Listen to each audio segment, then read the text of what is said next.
سر گلش ترمیم میشه. کمکار نفر نیست.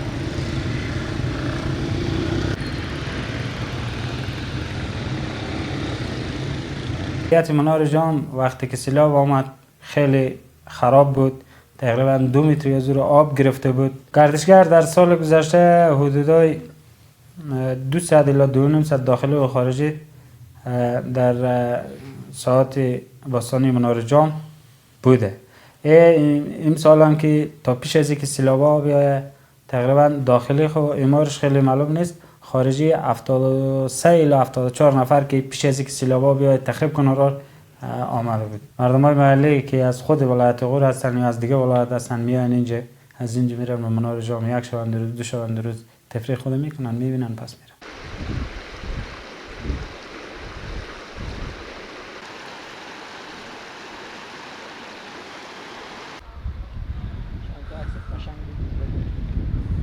پول gibi değil gider işte. Baktık oluyor şartlı. Gurno imsal silqa diyar kردن داد. Akşam üzeri اونو جد ببین سوراخی مثل راودی.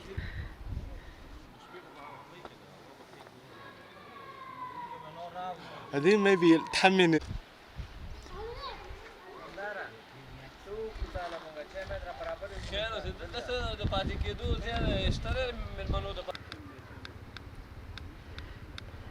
خوب دهان مرغه از دیگه ندارم خونه حسن بخوش حسن برادر میلاد همون جگه بچه کش ببین آمده یک چینه ای هم هست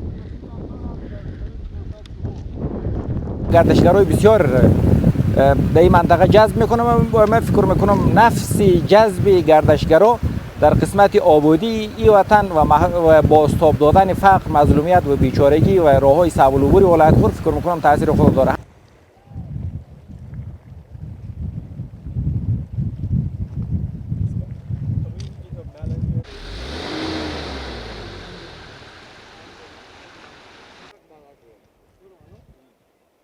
کتیامی پایا کتیامی